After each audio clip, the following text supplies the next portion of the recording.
My name's Sammy Fightmaster and welcome back to my YouTube channel. So it's been a minute and I apologize for that. Life's just getting a little busy. But last Friday, Netflix dropped the second season to its show, The Umbrella Academy. And that is what we're going to be talking about today. I was very, very excited for this season. I loved the first season.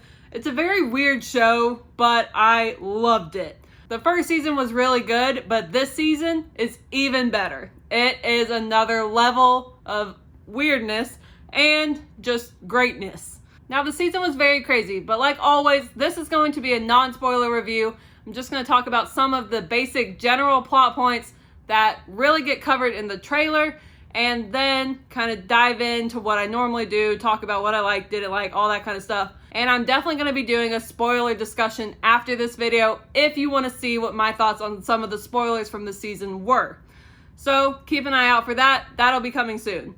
So this season begins with showing us where the Hargreeves siblings jumped to at the end of the last season when they were trying to avoid the apocalypse.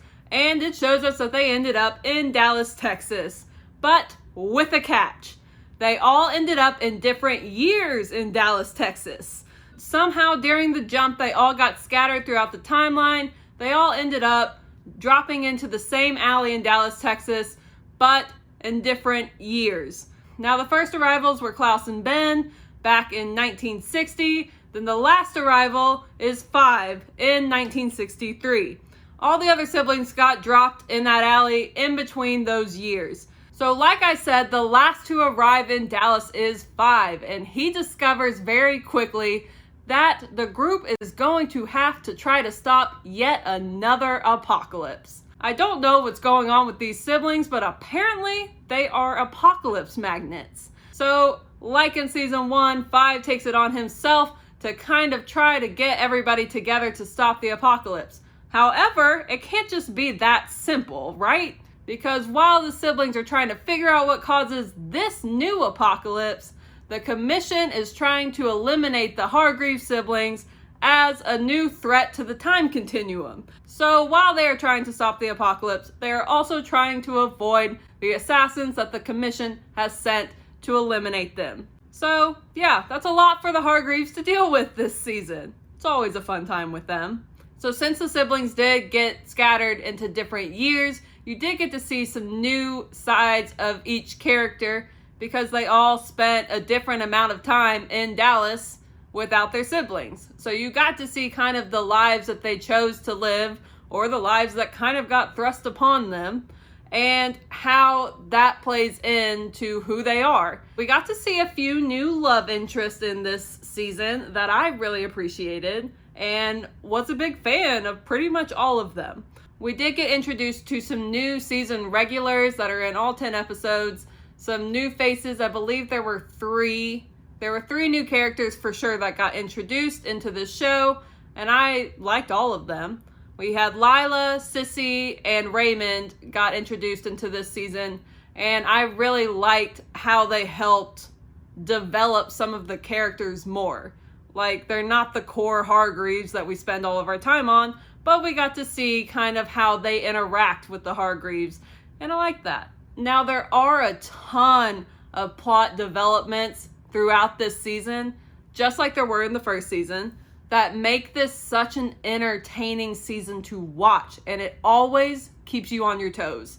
Like, I didn't see one of the twists that they threw in there coming, and I loved that. I hate when a show is predictable, and that is one thing that the show is not. It is not predictable at all. Now, like I said, this is a non-spoiler review. I don't want to get into any spoilers. There are a ton to choose from this season, but it's just so good that I cannot ruin it for you. It's a show that you have to experience for yourself. I honestly had no issues with this season.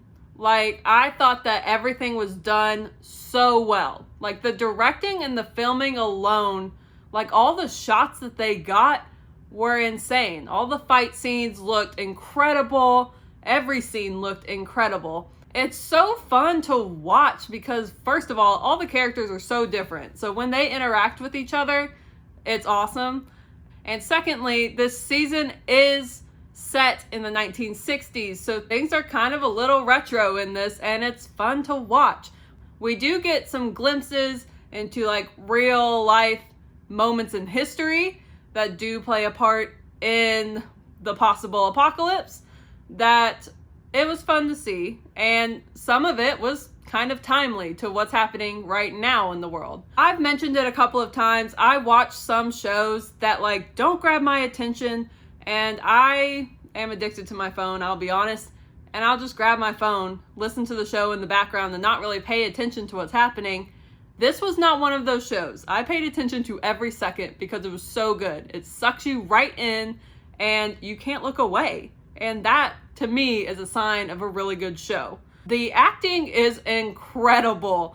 I love most of the characters. I'll be honest, Luther is not one of my favorite characters. I don't really like him, but Klaus, I love him. He is my favorite character on the show. And I am so impressed. I just found out today that Aidan Gallagher, who plays 5, is only 16. He is only 16, and he plays a middle-aged man so well. He is an extremely talented actor, and gotta give it to him. And the rest of the cast is just amazing. Like, everybody plays their character so well, and even the newcomers to the show did very well in their roles. Overall, I loved this show. I loved this season. Again, I will say it, this season was just so good. I loved it. Now, because of everything that I've just said, I'm going to be rating this season 5 stars because it was so fun to watch. It drew me in immediately when I started watching this season. The acting was phenomenal. All of the new plot developments that they introduced went so well within the show. And overall, this story is just fun. It is a fun show to watch. It's a fun show to immerse yourself in. And I love it, and I highly recommend that if you have not seen The Umbrella Academy, you go check it out, like today. In case I haven't said it enough within this video, I loved this season. It was great.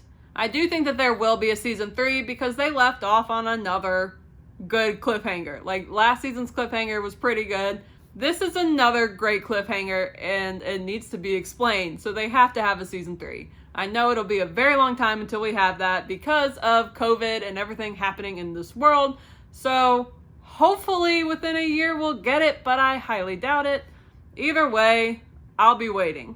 Like I said earlier, I am going to make a spoiler video just talking about some of the things that really stood out to me during the show that I don't want to spoil for you now. So if you would like to see that, keep an eye out for that. That is coming soon, and once it is up, I will put a link to it down in the description box below. If you've seen season 2, let me know what your thoughts are. I would love to hear them. If you like this video, make sure to give it a thumbs up, and if you're new around here, welcome to my channel, and I would really love and appreciate it if you subscribe at the end of this video, and then after you subscribe, hit the bell off to the side to be notified when I post new videos. Well, that is all that I've got for you today, so I guess I'll see you next time. Bye!